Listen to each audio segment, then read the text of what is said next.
I was staring at 3 crumpled $100 bills pushed across the sticky counter of a miserable indoor playground.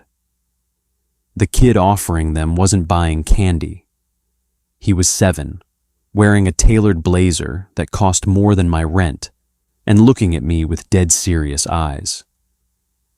"Date my dad," he said. "I'll pay you." I should have laughed. I should have called child services. But my heat suppressants were empty, and eviction was breathing down my neck. So I took the money. The air inside Little Legends Academy always smelled like industrial floor wax and wet toddlers. It was a suffocating synthetic scent that did nothing to mask the underlying odor of overworked staff. I hated it here. I wiped down the laminate surface of the sign-out desk for the 4th time in an hour.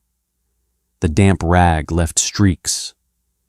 My back ached, a dull, pulsing rhythm near the base of my spine that warned me my cycle was approaching. 2 days, maybe 3. The dull ache meant I needed to pick up my suppressants by tomorrow, which meant I needed $200 I didn't have. "Excuse me?" The voice was small, but it possessed a bizarre, unnatural authority. I looked down over the edge of the counter. Toby stood there. He was a small 7-year-old, swimming slightly in a navy blue uniform blazer that had the crest of an elite private school stitched onto the breast pocket. He was clutching the straps of a leather backpack. He didn't look like the other kids who got dumped at this high-end after-school purgatory.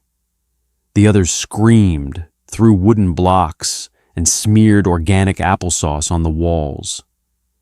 Toby just sat in the corner reading chapter books, watching the chaos with the tired eyes of a middle-aged accountant. "Hey, Toby," I said, tossing the rag into a plastic bucket. "Your nanny running late again?" "I dismissed Maria," Toby said. He didn't blink. She was hovering. I let out a harsh breath that might have been a laugh. "You fired your nanny, right? Does your dad know?" "My father is currently in an acquisition meeting with a tech firm in Seattle. He won't check his messages for another 3 hours." Toby took a step closer, rising onto the tips of his expensive leather loafers so his chin could clear the counter. "Leo, I have a business proposition." I leaned my elbows on the counter. "I don't sell my crayons, kid." Toby unzipped the side pocket of his leather bag. He reached in with a small, pale hand and pulled out a wad of cash. He slapped it onto the laminate. The bills were crumpled, shoved carelessly into his pocket, but the green ink was unmistakable. 3 $100 bills. I stared at them. Then I looked around.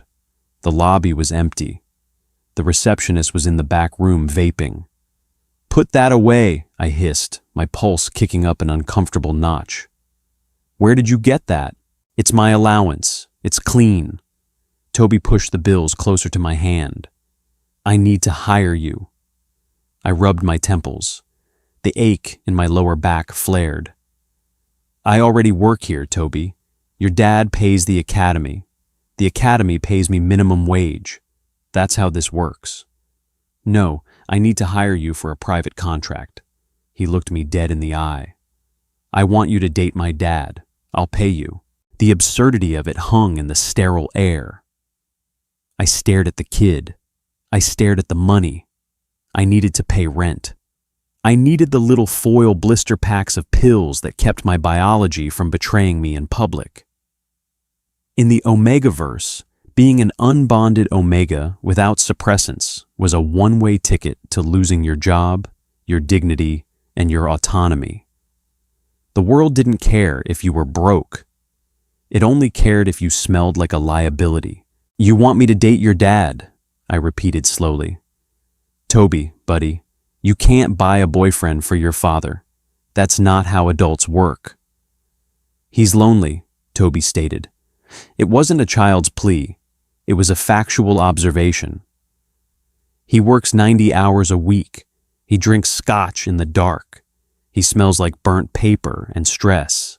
He needs an omega. You're an omega. I flinched. I took heavy doses of blockers to mute my scent. I smelled like generic unscented soap and cheap laundry detergent. How do you know that? Toby rolled his eyes.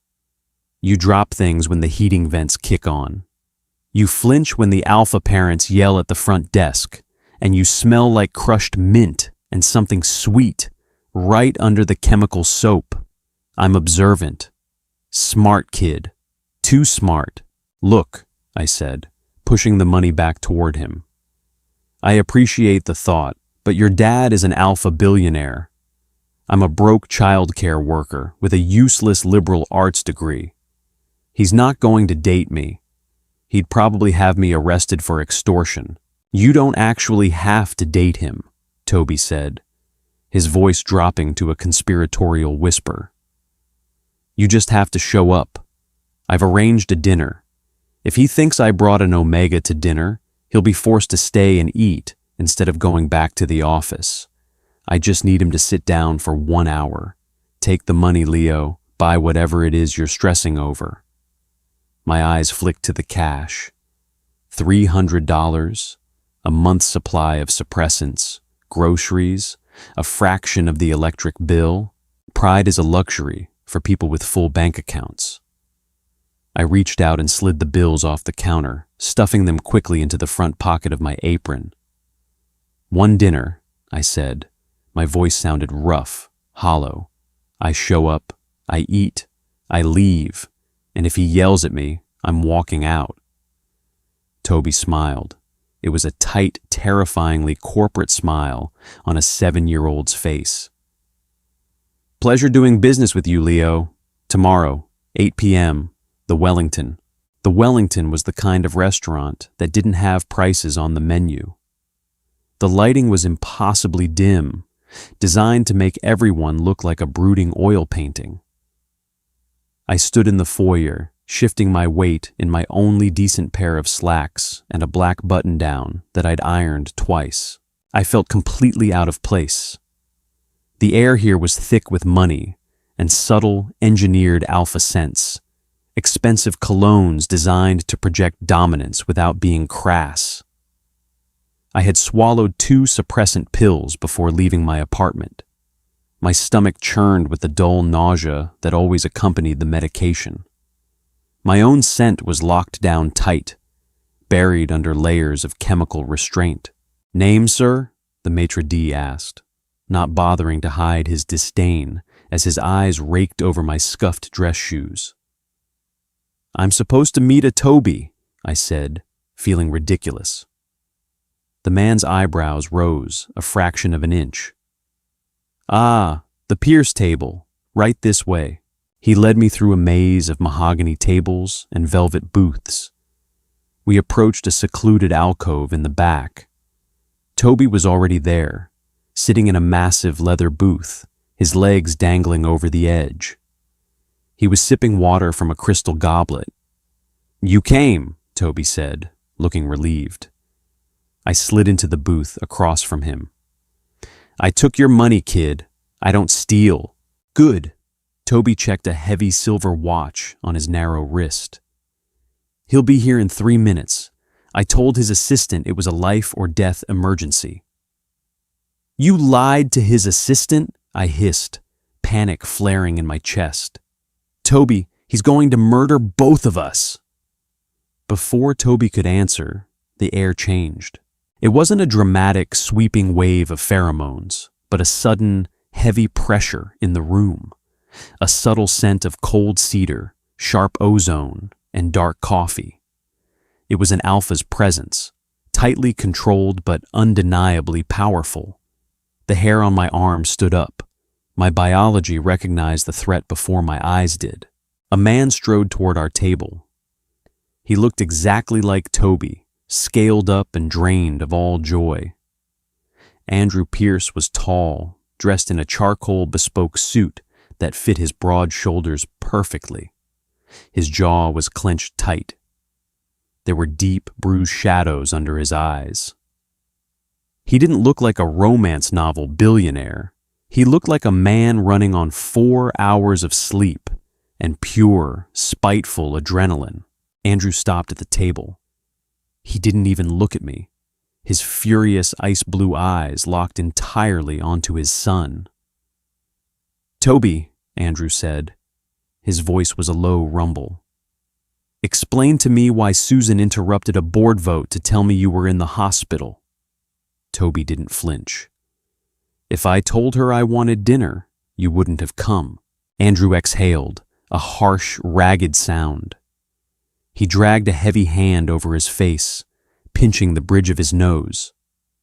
For a second, he just looked infinitely tired. "Do you have any idea what you've done? The panic you caused? I left a multi-million-dollar merger on the table." "You can buy another company tomorrow," Toby said plainly. "Sit down. I brought someone for you to meet." Andrew finally turned his gaze to me. His eyes were incredibly cold. They swept over me, analyzing and dismissing me in less than a second. I felt the weight of his alpha aura press down on me, an involuntary physical reaction. My chest tightened. I forced myself to sit up straighter, locking my jaw. I wasn't going to submit to some rich jerk just because he smelled like an expensive forest. "Who are you?" Andrew demanded. "Leo," I said. My voice held steady, barely. "He's an Omega," Toby supplied helpfully. "I hired him to date you." Silence slammed down on the table. Andrew went perfectly still. The ambient chatter of the restaurant seemed to fade away. Andrew looked slowly from Toby to me. His expression hardened into something ugly and cynical. The exhaustion vanished, replaced by a cold, predatory suspicion. "I see," Andrew said smoothly. He slid into the booth next to Toby, trapping the kid against the wall, but his eyes never left mine. "And how much did my son pay you for this little performance, Leo?" "300, I said. I crossed my arms. And for the record, I tried to tell him it was a terrible idea. But he's persuasive. Andrew scoffed, a short, bitter sound. He reached into his suit jacket and pulled out a sleek leather wallet. He extracted 5 crisp $100 bills and tossed them onto the table in front of me. "Here is 500, Andrew said, his tone dripping with quiet venom. "Take it. Walk out of this restaurant. Never speak to my son again. If you attempt to extort my family again, I will have my lawyers bury you so deep you won't see daylight." Heat flushed my cheeks. Anger, hot and bright, burned through the chemical haze of my suppressants. I looked at the money on the table. Then I looked at Andrew's smug, exhausted face. I picked up the bills. Andrew's lip curled in disgust. I reached across the table, grabbed his tailored lapel, and shoved the money violently into his breast pocket. Andrew blinked, startled, his aura flaring in shock. "Keep your money," I snapped, leaning in. The smell of cedar was overwhelming, but I ignored it. "I took Toby's cash because he was desperate, and I needed to pay my rent. But I don't need yours. You think I'm a scammer? Look at your kid, Pierce. He's 7 years old, paying strangers to eat dinner with you because you'd rather hug a spreadsheet than your own son. You don't need a lawyer to protect him from me. You need a mirror." Andrew stared at me. For the first time, the cold indifference in his eyes fractured. He looked completely, utterly derailed. I slid out of the booth. I looked down at Toby. "Sorry, kid. Contract's void. Keep the original 300. I threw 3 crumpled bills onto the table. I turned and walked out of the restaurant, my knees shaking, my heart hammering against my ribs, desperate to escape the heavy, suffocating weight of Andrew Pierce's scent. The fallout from my grand exit was immediate and miserable. By the time I got back to my tiny, drafty apartment, The adrenaline had crashed. I was out $300. I still needed my suppressants, and my back was screaming in pain. I spent the next 2 days shivering in bed, clutching a heating pad, rationing the last 3 pills I had hidden in my bathroom drawer. When I returned to the academy on Thursday, I was exhausted. The preheat symptoms left my skin overly sensitive and my temper short. I sat at the front desk, staring blankly at a spreadsheet, trying not to cry over the late fee on my electric bill. The little bell above the glass doors chimed. I didn't look up. "Sign-in sheet is on the clipboard," I mumbled. "I'm not here to sign anyone in." The voice was low, smooth, and resonant. A shiver traced its way down my spine. The air in the lobby instantly grew heavy.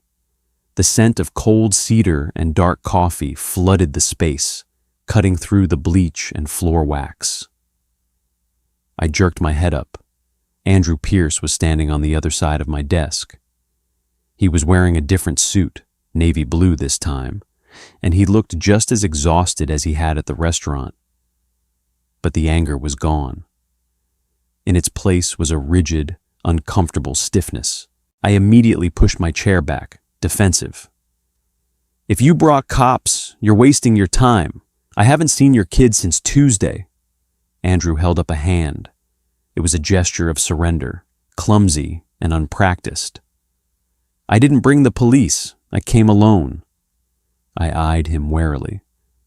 "Why?" Andrew looked around the bright, primary-colored lobby with absolute distaste. He looked back at me. "Do you have a break, or somewhere we can speak privately?" "I don't have secrets with billionaires," I said flatly. "Say it here." Andrew's jaw clenched. He was a man used to giving orders, not making requests. He took a slow breath, clearly fighting his own nature. "Toby hasn't spoken a word to me since you walked out of the restaurant." I blinked. "Okay. And, Andrew continued, his voice tight. "He refused to eat his dinner last night. He locked himself in his room. He slid a piece of paper under the door that said, and I quote, 'Bring Leo back, or I am emancipating myself.'" A genuine, startled laugh ripped out of my throat. I couldn't help it. I slapped a hand over my mouth, but the sound echoed in the empty lobby. Andrew did not find it funny. His expression remained grim. "It's not amusing," Andrew said.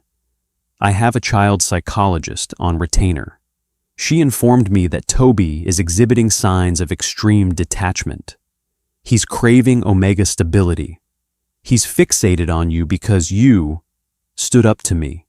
You disrupted our dynamic." I stopped laughing. I rubbed my arms, feeling the chill of the air conditioning. "Listen, Mr. Pierce, I'm sorry your kid is having a hard time. Truly, I am. But I'm just a guy who works at a daycare. I'm not a therapist, and I'm not a surrogate mother for an alpha's heir. I am aware of your credentials," Andrew said dryly. He reached into his briefcase and pulled out a thick manila folder. He set it on the desk between us. "I am a pragmatic man, Leo. I have a problem, and you are the solution." I stared at the folder.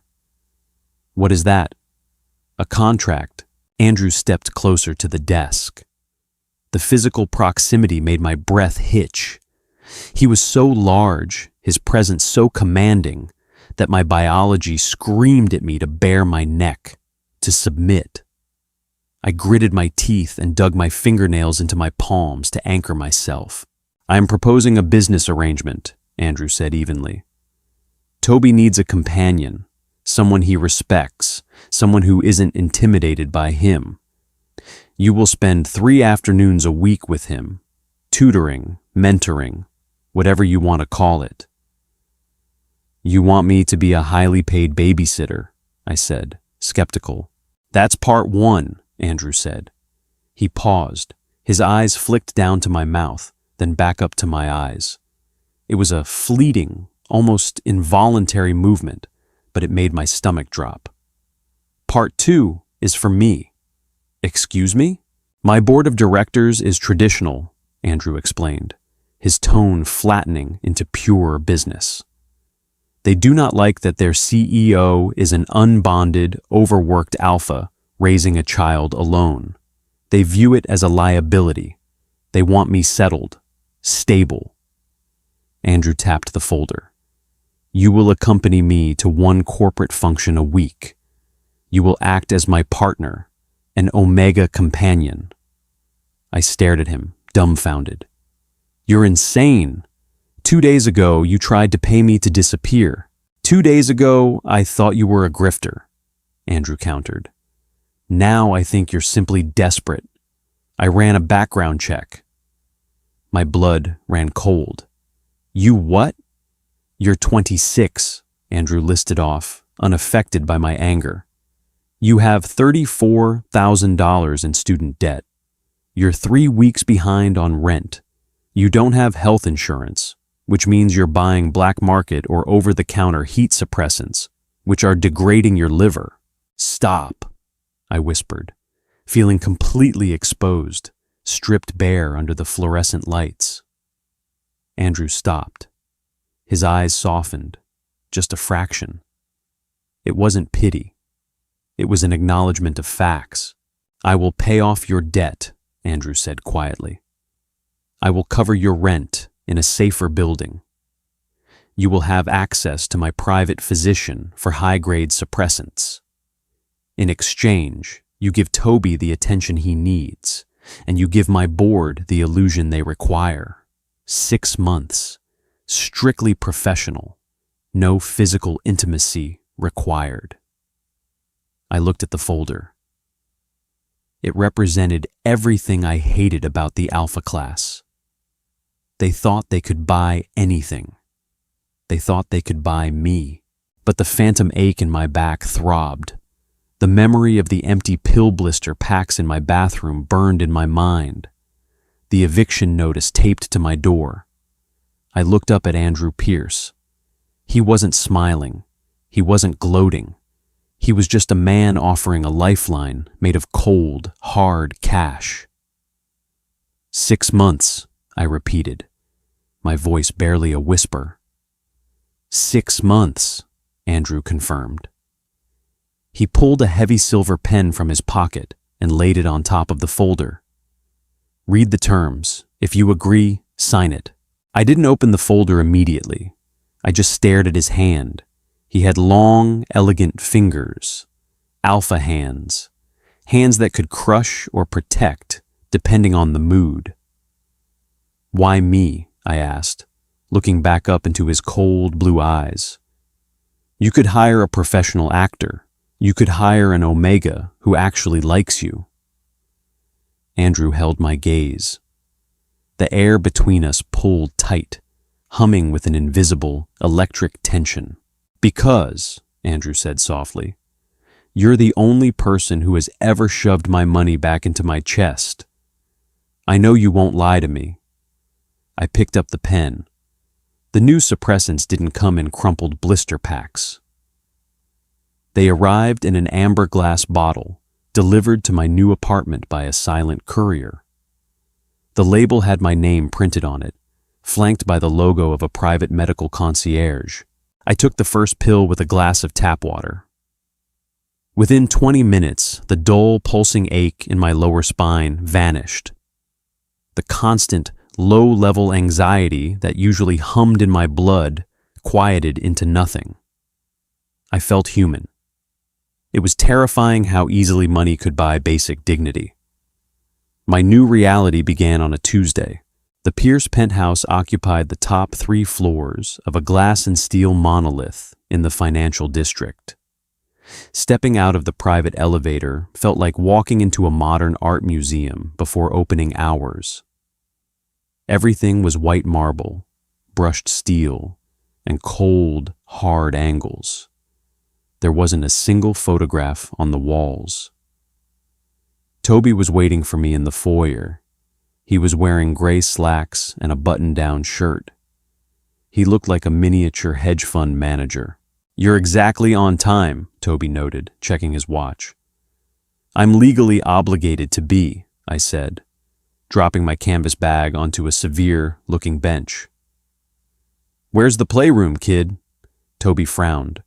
"I don't have a playroom. I have a study." "Right. Lead the way." We spent the first 2 hours doing homework. Toby didn't actually need tutoring. He was doing math 3 grade levels ahead of his peers. What he needed, I quickly realized, was an audience. He wanted someone to watch him solve the equations. He wanted someone to nod when he explained the historical context of his reading assignment. "Your dad doesn't do this with you?" I asked, leaning back in a leather chair. Toby neatly stacked his worksheets. "Andrew allocates 45 minutes for family engagement on Sunday evenings. We usually review my academic progress reports." Andrew, not Dad. I felt a tight knot form in my chest. "Well, I don't care about your progress reports. Get your coat." Toby blinked. "Where are we going?" "To the park, the one with the actual dirt. We're going to throw a baseball until one of us gets tired, and then we're going to eat ice cream that isn't organic." For a second, the corporate facade cracked. Toby's eyes went wide. He looked like a normal, slightly unsure 7-year-old. I don't own a baseball." "I brought one," I said, tapping my bag. By the time Andrew returned home at 7 o'clock, the pristine penthouse was compromised. Toby's knees were stained with grass. I was sitting on the kitchen island, eating leftover pizza we'd ordered, and Toby was intensely explaining the rules of a video game he'd never been allowed to play, but had researched extensively online. The heavy metallic hum of the private elevator announced Andrew's arrival. The shift in the air was immediate. The faint scent of cedar and ozone rolled through the hallway. Andrew walked into the kitchen. He stopped dead. He looked at Toby's dirty trousers. He looked at the greasy pizza box on his imported marble countertops. "What?" Andrew said slowly. "Is happening here?" Toby sat up straight, instantly stiffening. "Leo and I were conducting a physical education exercise in the public sector." I sighed, hopping off the counter. "We went to the park. He struck out 3 times. I bought him a slice of pepperoni." Andrew's ice blue eyes tracked me. He looked exhausted again, the knot of his tie already pulled loose. "I have a private chef, Leo." "Your private chef left a macrobiotic kale salad in the fridge," I countered, crossing my arms. "Toby is 7. He needs carbohydrates and joy." I expected him to snap. I expected the alpha posturing, the heavy drop of pheromones meant to force compliance. Instead, Andrew just stared at the pizza box. He rubbed his temple. "Fine," Andrew muttered. He looked at Toby. "Did you enjoy the public sector?" Toby nodded, a small, genuine smile slipping onto his face. "Yes, sir. Good." Andrew turned his attention back to me. The exhaustion in his eyes sharpened into something much more focused. "Go wash up, both of you. The tailor is waiting in the living room." My stomach dropped. "The tailor?" "Part 2 of the contract," Andrew reminded me coldly. "We have the quarterly board dinner on Friday. You are attending as my partner. You cannot wear whatever—" He gestured vaguely to my faded flannel shirt. "That is." The fitting took an hour. The tailor, a silent, efficient man, measured me with measuring tape that felt entirely too invasive under Andrew's watchful eye. Andrew sat in an armchair in the corner of the room, sipping scotch. He didn't read his emails. He didn't look at his phone. He just watched. "Too loose in the shoulders," Andrew commanded quietly when the tailor draped a charcoal jacket over me. "Take it in. He needs to look tailored, not buried. I caught Andrew's gaze in the floor-to-ceiling mirror. His eyes were dark, tracking the lines of my body with an analytical precision that made the fine hairs on my arms stand up. It wasn't sexual. It was predatory. He was assessing an asset.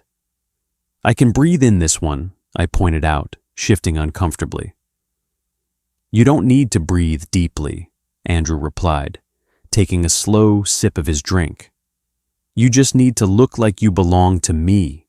The words hung in the air, heavy and loaded. Belong to me. My suppressed biology gave a tiny, muffled kick. I clamped my jaw shut and stared straight ahead at the mirror. 6 months. I just had to survive 6 months. The Sterling Foundation Gala was held in a ballroom that smelled of old money and expensive orchids. Crystal chandeliers cast a warm, golden light over a sea of bespoke suits and designer gowns. The noise was a sophisticated murmur, the sound of million-dollar deals being struck over champagne. I stood near the entrance, tugging discreetly at the cuffs of my new suit. It fit perfectly, too perfectly. It felt like armor. "Stop fidgeting." Andrew stepped up beside me. He smelled incredible tonight, the sharp cedar edge of his scent smoothed out by something warm, like amber. He handed me a flute of champagne. "I'm not fidgeting," I lied, taking the glass. "I'm assessing the exits." "There are 3, Andrew said dryly. "But if you run, my board will assume we're having a lover's quarrel, which will only draw more attention. Smile, Leo." He shifted closer. His hand settled on the small of my back. The heat of his palm burned through the layers of my suit jacket, through my shirt, straight into my skin. I stiffened, instinctively leaning away, but his grip tightened. It wasn't painful, but it was absolute. It was a physical tether, anchoring me to his side. "Relax," Andrew murmured, leaning his head down so his lips were mere inches from my ear. His breath ghosted across my skin. "They are watching." I forced my shoulders to drop. I took a sip of the champagne. It tasted like cold pennies. "Who was watching?" "Everyone." Andrew guided me into the crowd. It was an intricate, exhausting dance. He introduced me to vice presidents, regional directors, and men whose names were attached to skyscrapers. Andrew was a different person here. The cold, exhausted father was gone. In his place was a charismatic, dominant force of nature. He commanded the space effortlessly, and he kept me right beside him. He kept his hand on my back, occasionally brushing his thumb against my spine. Whenever another alpha approached, Andrew's scent would spike slightly, just enough to establish a perimeter. Mine. Andrew, my boy, an older man with silver hair and a heavy, suffocating scent of cheap musk and cigar smoke, stepped into our path. He had a glass of whiskey in one hand and a condescending smile on his face. "Harrison," Andrew said.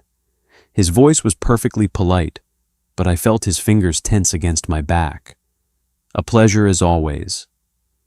I was surprised to see you on the RSVP list with a +1, Harrison said, his eyes sliding over to me. They were oily, dismissive eyes. He took a long, slow breath through his nose. "And an Omega, you usually keep your focus entirely on the margins. Who is this?" "This is Leo," Andrew said. "My partner." "Partner," Harrison repeated. He looked me up and down. He leaned in, entirely too close. "No collar, no ring. What firm do your people belong to, Leo? I don't recognize you from the country club." "I don't play golf," I said evenly. "And my people work for a living." Harrison's smile slipped. He let out a harsh, barking laugh. "A Spitfire, how charming. Andrew, you always did like taking in strays. First the boy, now this. The temperature in the room seemed to plummet. The low hum of conversation around us died. Andrew didn't move. He didn't raise his voice. But his aura slammed down like a physical weight. The smell of cedar turned sharp, almost violently astringent. It was the scent of an alpha preparing to tear someone's throat out. I actually felt Harrison take a half step backward, his eyes widening in sudden primal alarm. "Harrison," Andrew said softly. The quietness of his voice was terrifying. "You will apologize to my partner. Then you will never speak of my son in my presence again. Do you understand?" Harrison swallowed hard. The smugness was completely gone, replaced by the instinctual fear of a lesser alpha facing a true predator. "Andrew, it was just a joke." "I am not laughing," Andrew whispered. "My apologies, Leo," Harrison choked out, not meeting my eyes. He turned and practically fled into the crowd. Andrew stood perfectly still for a long moment. His chest rose and fell in a slow, controlled rhythm. Then he looked down at me. The violent edge in his scent slowly receded, replaced by that warm, amber undertone. "Are you all right?" he asked. I looked up at him. The contract explicitly stated this was a business arrangement, a performance. But the anger in Andrew's eyes just now hadn't been performative. It had been raw. "I'm fine," I said, my voice slightly breathless. I looked at the spot where Harrison had been standing. "You didn't have to do that. I've dealt with guys like him my whole life. You shouldn't have to," Andrew said. His hand shifted from my lower back, sliding up just a fraction, a distinctly protective gesture. "Not when you're with me." The drive back to my apartment was silent. The city lights blurred past the tinted windows of the limousine. I sat on one side of the leather bench. Andrew sat on the other. I stared out the window, my mind racing. The ghost of his touch still burned on my back. The violence of his defense still echoed in my ears. When the car pulled up to my building, I unbuckled my seatbelt. I reached for the door handle, but Andrew spoke. "Leo," I stopped. I looked over my shoulder. In the dim light of the street lamps filtering into the car, Andrew looked incredibly tired again. The armor was off. "Thank you," Andrew said quietly. "For tonight, and for yesterday with Toby. I do not know how to be a father. I only know how to be a CEO." I let go of the door handle. I turned to fully face him. He looked lost. This billionaire, this man who commanded boardrooms and terrifying alphas, looked completely helpless. "You're trying," I said softly. "That's more than a lot of dads do." Andrew held my gaze. The silence stretched, thick and heavy.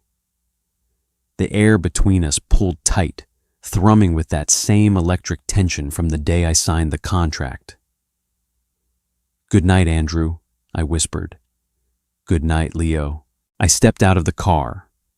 As I walked up the steps to my building, I didn't look back, but I could feel his eyes on me until the heavy glass door clicked shut behind me.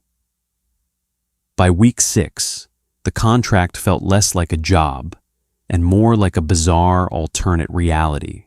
I was spending 3 afternoons a week at the penthouse. The sterile, quiet air of the glass tower had slowly begun to shift. There was a stray pair of sneakers by the front door. A stack of comic books sat on the immaculate coffee table. The private chef had grudgingly learned how to make macaroni and cheese from a box, though he insisted on garnishing it with truffle oil. Toby was changing too.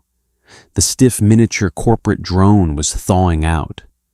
He still spoke like a textbook, but he laughed louder. He argued with me over television shows. He was acting like a kid. Andrew was the wild card. He didn't hover. He didn't interfere.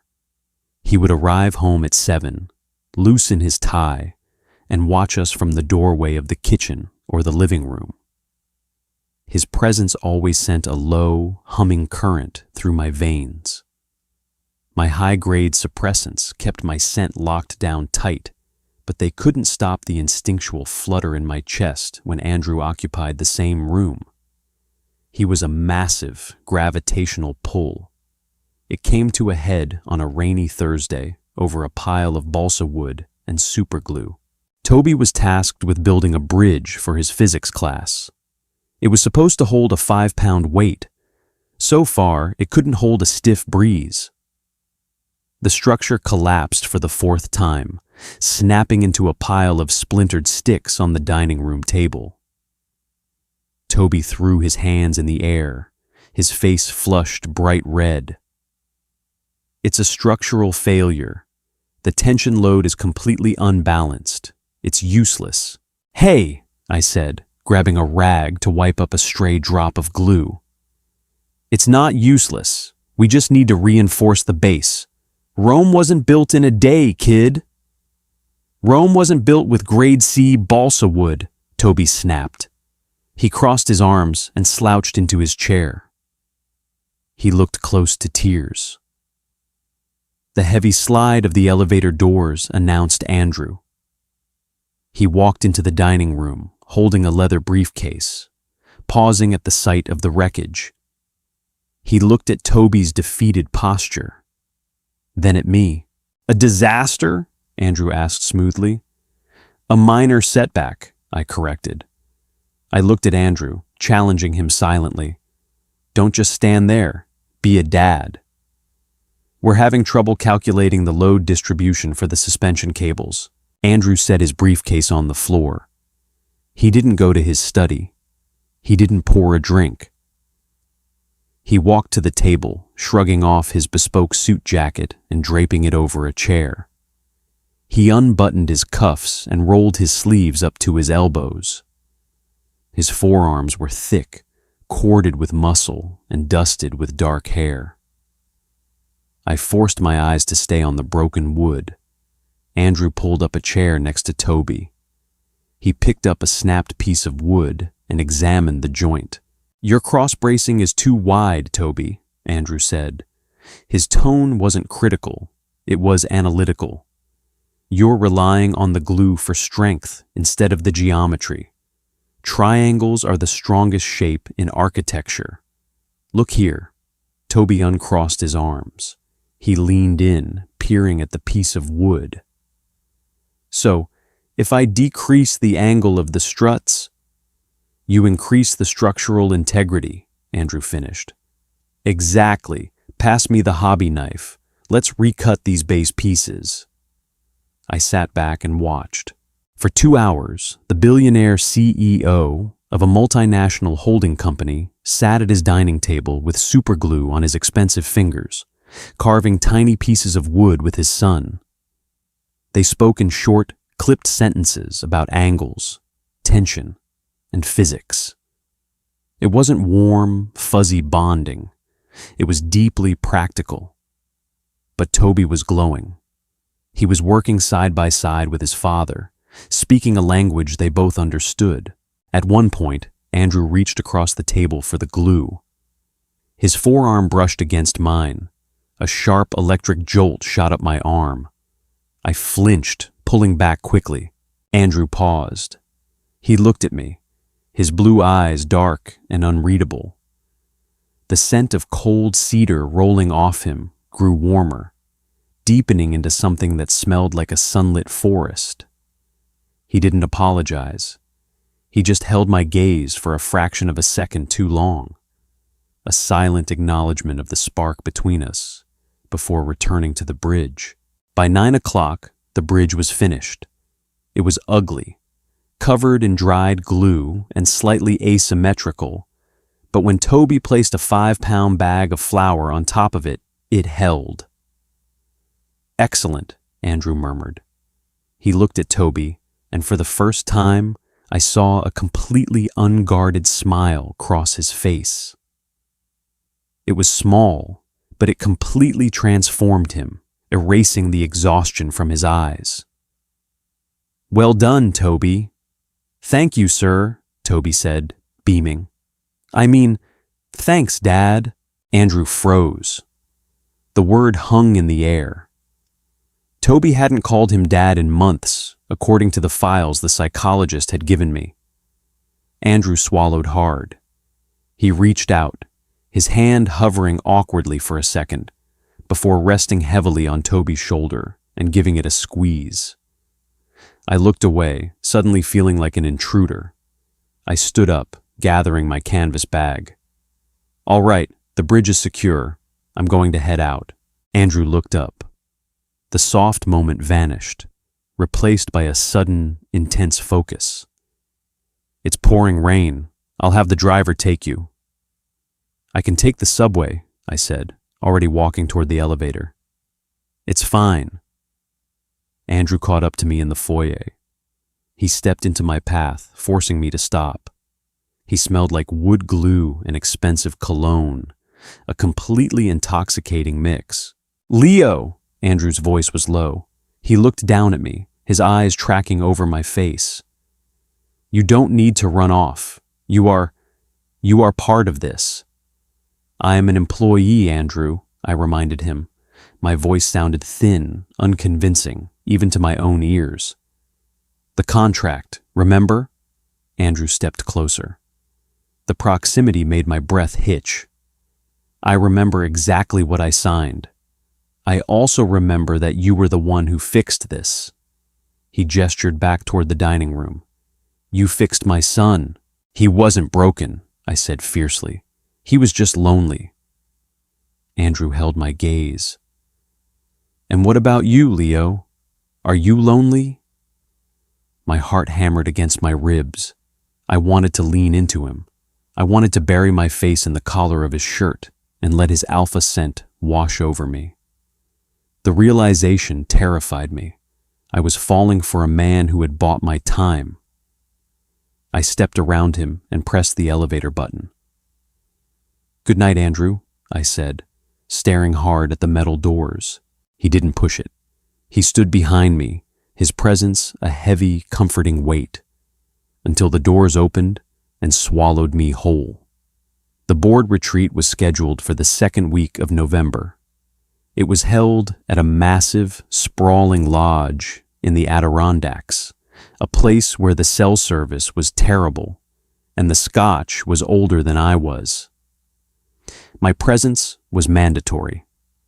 According to Andrew, the board needed to see us in a casual environment to believe the stability of our relationship.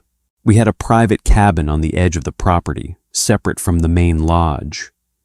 It had a stone fireplace, heavy bearskin rugs, and a single, massive, king-sized bed. I'll sleep on the couch, Andrew had said immediately upon seeing the room, dropping his leather duffel onto the floor. I apologize. My assistant assured me there were 2 bedrooms. It's fine, I had muttered, unpacking my small bag in the bathroom. I lined up my toiletries on the granite counter, toothbrush, razor, and the amber glass bottle.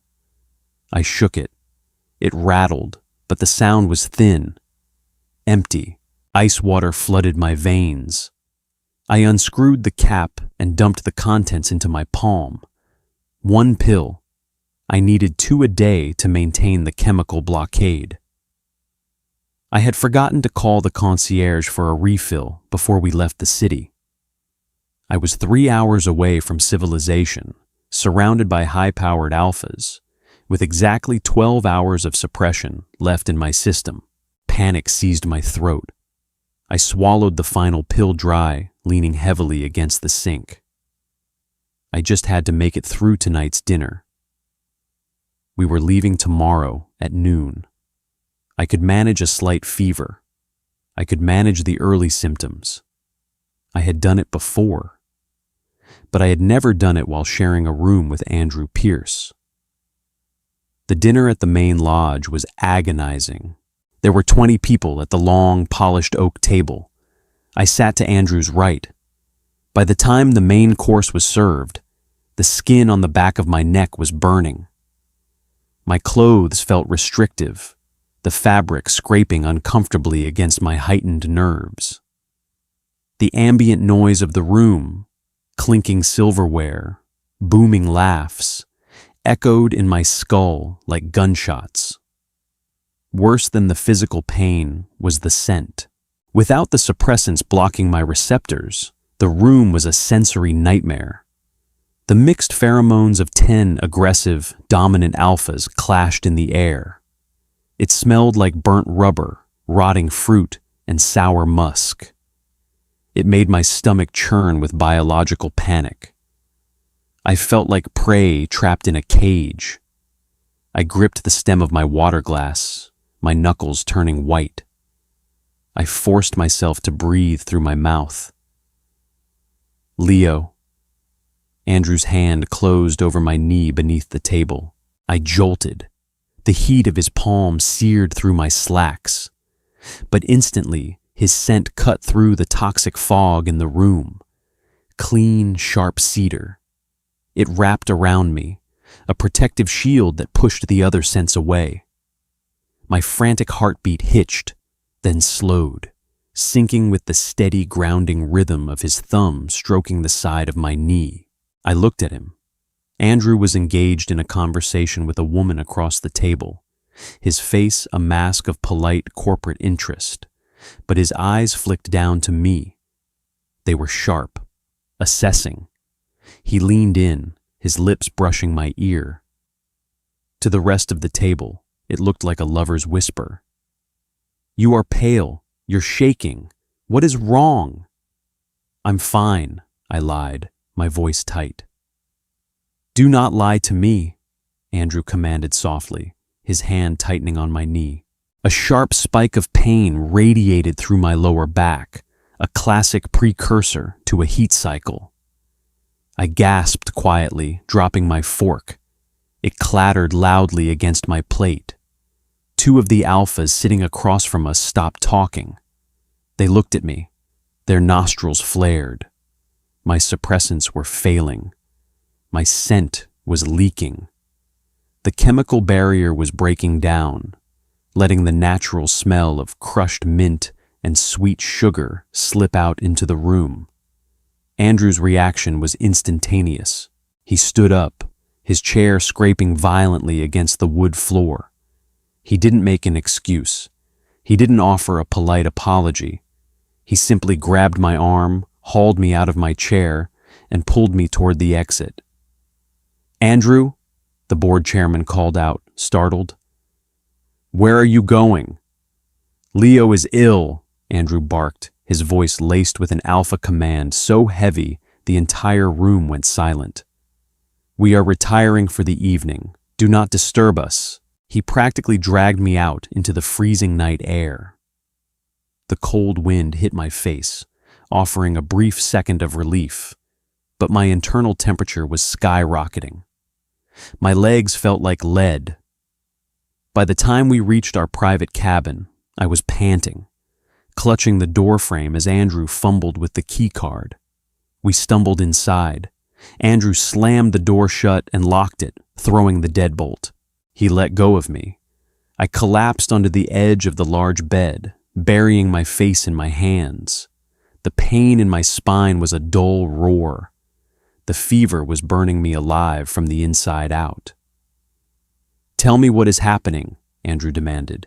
He paced in front of the fireplace, raking a hand through his perfectly styled hair, ruining it. His scent was chaotic, spiked with fear and a heavy territorial aggression. "Are you sick? Should I call a doctor?"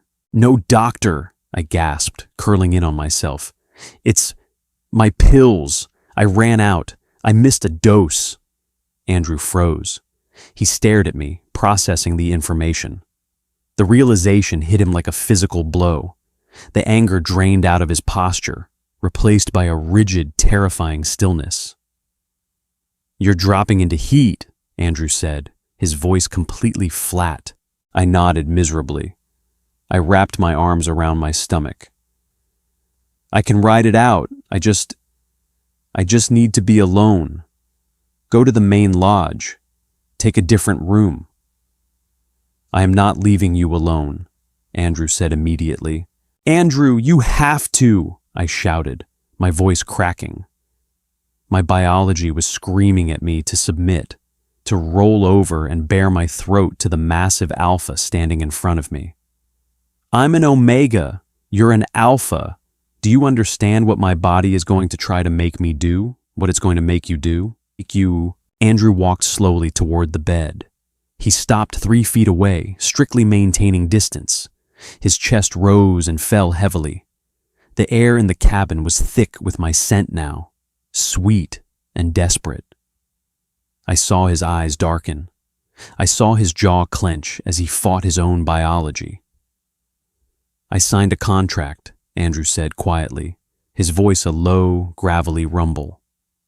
"I gave you my word, no physical intimacy."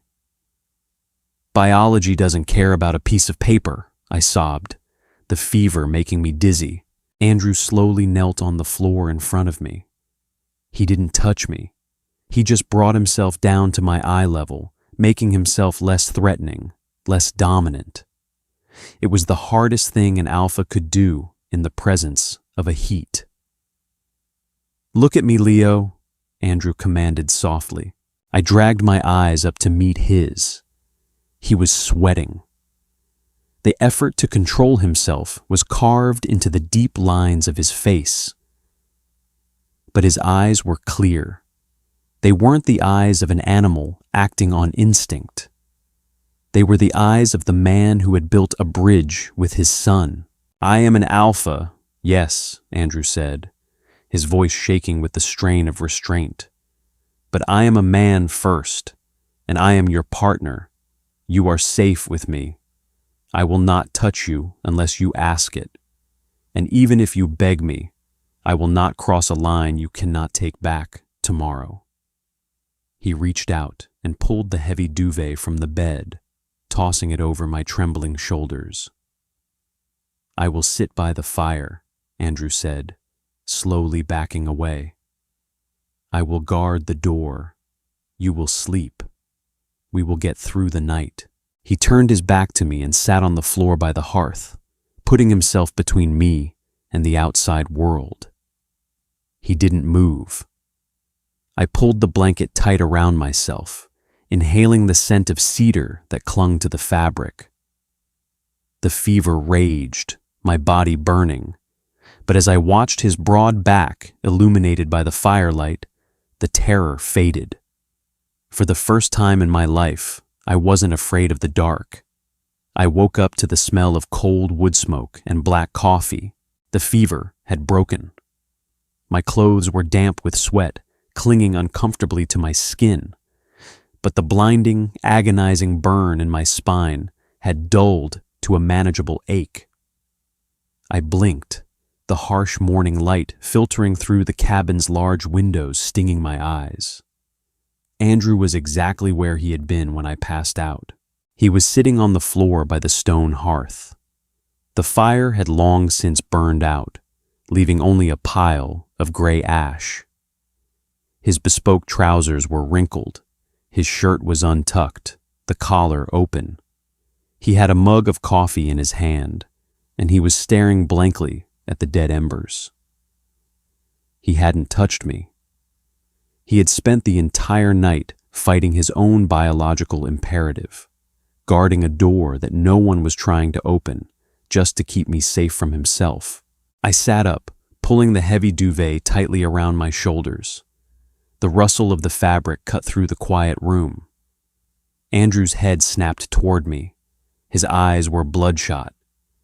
The dark circles beneath them looked bruised, a stark contrast to his pale skin. He didn't speak.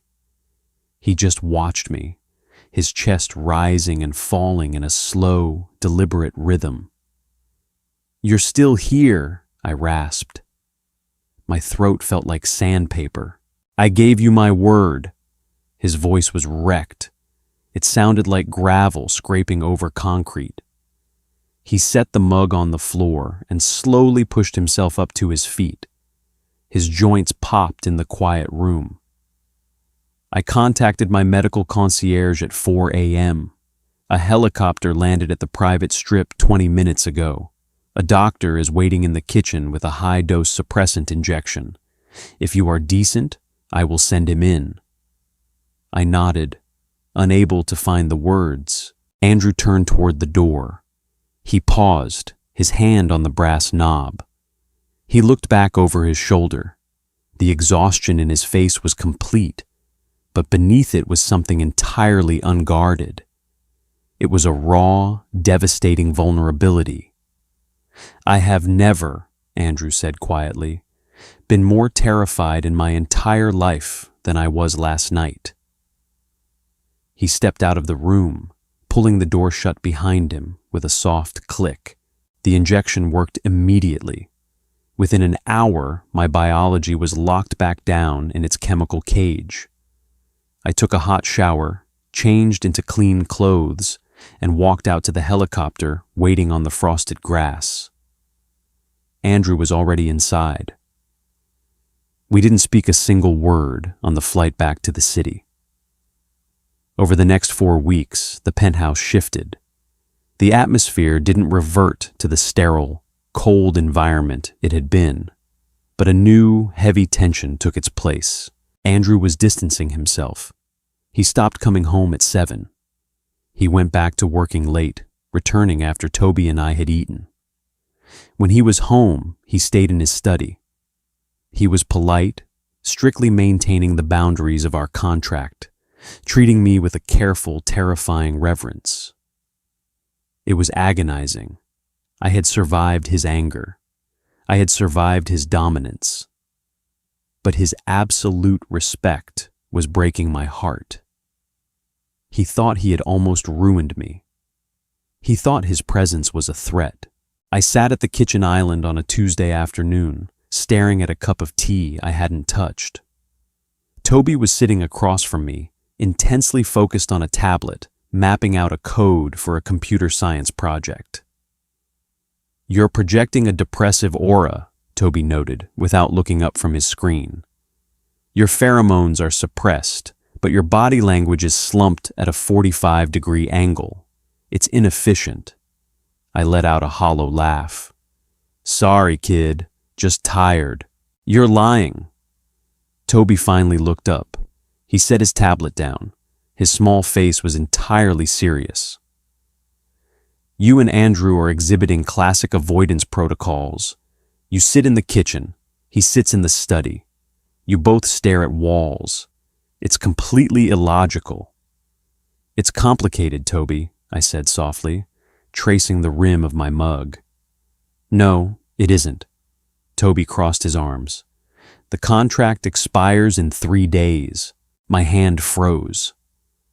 I had known the date was approaching, but hearing it spoken out loud made my stomach drop.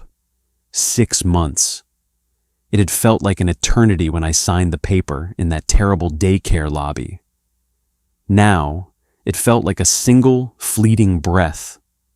"I'm aware," I said. My voice was tight. "Are you going to sign a renewal?" Toby asked. There was a slight tremor in his voice, a tiny crack in the miniature adult facade. He looked at me, his eyes wide and suddenly very young. "I have capital. My trust fund unlocks a micro dividend next month. I can supplement your retainer." My heart shattered into a million pieces. I stood up. I walked around the island and pulled the kid into a tight hug. Toby stiffened for a second. He wasn't used to casual affection, but then his small arms wrapped fiercely around my waist. He buried his face in my chest. "Keep your money, Toby," I whispered, resting my chin on top of his head. "I don't want your money." "Then what do you want?" he mumbled against my shirt. I closed my eyes. I pictured the gray ashes in the cabin fireplace. I pictured the exhausted, terrified look on a billionaire's face as he chose my safety over his own instincts. I want to talk to your dad. Friday arrived with the finality of a judge's gavel. I packed my canvas bag in the guest room. I didn't have much. A few sweaters, a couple of books, the new baseball glove I had bought for Toby. I left the tailored suits in the closet. They belonged to the Omega that Andrew Pierce had bought for his board of directors. They didn't belong to me. I slung the bag over my shoulder and walked out into the living room. Andrew was standing by the floor-to-ceiling windows, looking out at the city skyline. The sun was setting, casting long, sharp shadows across the white marble floor. He was wearing a dark suit, his hands clasped tightly behind his back. He heard my footsteps and turned. His eyes dropped to the canvas bag on my shoulder. His jaw tightened. "Your final payment was wired to your account this morning," Andrew said. His voice was entirely devoid of emotion. It was his boardroom voice. "The student loans are cleared. The medical concierge is paid for the next 5 years. You have everything you were promised." "I know," I said, stopping a few feet away from him. "Thank you." Silence stretched between us, thick and suffocating. This was it. This was the clean break. The successful conclusion of a business transaction. I had my dignity. He had his board's approval. "Toby is at his violin lesson," Andrew added, his eyes fixed firmly on the wall just past my head. "I told him you had to leave early. It seemed easier than a drawn-out goodbye." Anger, hot and sudden, flared in my chest. "Easier for who?" I demanded, dropping my bag onto the floor. It landed with a heavy thud. "Easier for Toby or easier for you?" Andrew finally looked at me. His blue eyes flashed with a sudden, defensive heat. "Do not do this, Leo. The contract is over. We agreed to the terms." "Screw the contract," I snapped, taking a step toward him. "I'm not an employee anymore. You don't get to manage my exit like a corporate restructuring. I spent 6 months teaching your son how to be a kid, and I spent 6 months watching you figure out how to be a human being instead of a machine. You don't get to just shake my hand and dismiss me." Andrew's chest heaved. The scent of cold cedar spiked in the room, heavy and erratic. "What do you want me to do, Leo? Keep paying you to tolerate my presence? Force you to stay in an environment where a single missed pill puts you in danger?" "I was never in danger with you," I shouted, closing the distance between us. I stood right in front of him, forcing him to look down at me. "You proved that. In the cabin. You proved it. So why are you pushing me out the door?" Andrew stared at me. The rigid control he maintained over every aspect of his life was fracturing. His hands unclasped from behind his back. They twitched at his sides as if he wanted to reach out but was physically restraining himself. "Because I am a selfish man," Andrew confessed, his voice dropping to a harsh whisper. "I buy things. I acquire assets. That is how I function. When you walked into that restaurant and shoved my money back at me, you were the first real thing I had encountered in 10 years. And every day you spent in this house, I wanted to keep you. Not for the board. Not for Toby. For me." He took a slow, agonizing breath, his eyes tracing the lines of my face. "But I know how my world works," Andrew continued bitterly. "It crushes people like you. I watched you suffer in that cabin because of the life I forced you into.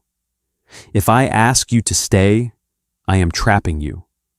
I am using my wealth and my biology to keep you anchored to a man who doesn't know how to love properly." I stared at the billionaire. I saw the deep exhaustion. I saw the lingering guilt. I saw a man who had built an empire, but felt completely unworthy of his own home. I reached out and grabbed the lapels of his suit jacket. Andrew gasped softly, his entire body going completely rigid at the contact. "You're an idiot," I said, softly, staring fiercely into his ice-blue eyes. "You think you're trapping me? Andrew, my apartment is empty. My life before this was a quiet, panicked cycle of just trying to survive. This?" I gestured around the room, then tapped my knuckles against his chest, right over his heart. "This is the most alive I've ever been. You didn't buy my affection. You earned it." Andrew looked at me, completely derailed. "Leo, don't offer me a contract," I warned him, my hands tightening on his jacket. "Don't offer me a salary or a retainer or a credit card. If you want me to stay, you ask me as a man. You ask me because you want me here." The silence in the penthouse was absolute. The city outside faded into nothing. Andrew's hands slowly came up. They hovered for a second before settling heavily on my hips. The heat of his palms burned through my shirt. His scent wrapped around me, shedding the cold, astringent edges of his corporate armor, deepening into that warm, intoxicating amber. "Stay," Andrew whispered. It wasn't a command, it was a plea. "Stay with me, stay with us." I let out a shaky breath, a smile finally breaking across my face. I slid my hands up from his lapels, wrapping my arms around his neck. "Okay," I breathed. Andrew didn't hesitate. He pulled me flush against his chest, crushing his mouth down onto mine. It wasn't a gentle kiss. It was desperate. It was years of forced isolation breaking open all at once. I kissed him back just as fiercely, tangling my fingers in his hair, grounding myself in the massive, unyielding strength of him. The hum of my suppressants meant nothing. My heart was pounding, my blood singing in a way that had nothing to do with biology and everything to do with him. When we finally broke apart, we were both breathless.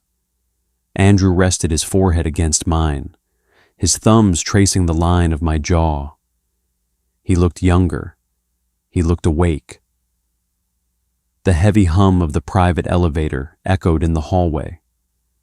A moment later, Toby walked into the living room, carrying a black violin case. He stopped. He looked at my canvas bag on the floor. Then he looked at me, wrapped in his father's arms. Toby blinked. He carefully set his violin case on the floor. "I see the negotiations were successful," Toby said, his voice entirely even, though the corners of his mouth were twitching upward. Andrew chuckled, a deep, rich sound that vibrated against my chest. He kept one arm firmly around my waist and held the other out toward his son. "Yes, Toby," Andrew said, smiling down at me. "The negotiations were very successful." Toby walked over. He didn't offer a handshake. He bypassed Andrew's outstretched hand entirely and wrapped his arms around both of us, burying his face in my side. I looked down at the 7-year-old kid who had bought my time with 3 crumpled bills, and the billionaire alpha who had ended up giving me his heart. The penthouse didn't smell like floor wax or cold marble anymore. It smelled like cedar and wood glue and home.